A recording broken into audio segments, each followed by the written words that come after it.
Another day, another basketball stories na naman ang pagkikwentuhan natin. At ngayon nga yung pag-uusapan natin ang balitang pagkuhanan ng Los Angeles Lakers kay Dillon Brooks at ang balitang bagong starting center ng Golden State Warriors. Inanunsyo na nga ng Los Angeles Lakers na wala na nga silang balak pa na i-trade ang kanilang mga players na sina Gabe Vincent at Jared Vanderbilt since malaki pa rin nga ang kanilang team sa mga ito na magkakaroon sila ng malaking impact next season especially sa depensa. Ngunit hindi rin naman nga ibig sabihin niya na wala silang gagawin pang bagong move ngayong offseason para mapalakas lamang ang kanilang lineup. Sa katunayan, seryoso na nga daw pong kinukonsidera ng front office ng Lakers ang posibilidad na mag-trade sa kanilang sophomore na si Dalton Kenick. Ayon nga sa lumabas na balita, maaari nga daw nila itong gamitin bilang isang trade asset para makuha ang defensive specialist na si Dillon Brooks mula sa Phoenix Suns.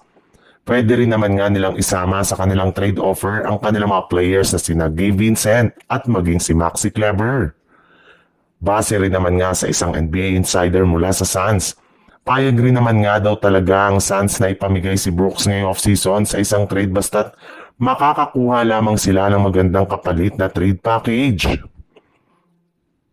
Sa ibang balita naman, kahit anuman ngang gawing plano ng Golden State Warriors ngayong offseason, ay hindi pa rin talaga pumapabor sa kanila ang kapalaran dahil as of now nga ay sila pa rin naman nga ang nag-iisang team na wala pang nagagawa ni isa mang move at hindi nakakapagpa-improve ng kanilang lineup ng mga nagdaang buwan.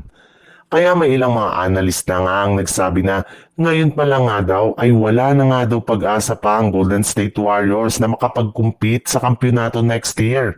Lalo pat inaasahan nga na mas lalo silang manghihina sa posibleng pag-alis dito ni Jonathan Kuminga. Ngunit iba rin naman nga ang nararamdaman ngayon ng mga miyembro ng Warriors, especially si Stephen Curry, na nagsabing kahit man nga wala pa silang nagagawa ni isa mang move, ay naniniwala nga ito na magkakaroon sila ng magandang kampanya next season basta't mananatiling healthy lamang ang pangangatawa ng lahat ng kanilang mga manlalaro hanggang sa playoffs. Malalim pa rin naman nga kahit papano ang kanilang kasalukuyang lineup at talentado pa rin naman nga ang kanilang bagong starting lineup. Nabubuuhin na ngayon ni Stephen Curry, Buddy Hield, Draymond Green at ang kanilang pinakabagong starting center na si Christian Post.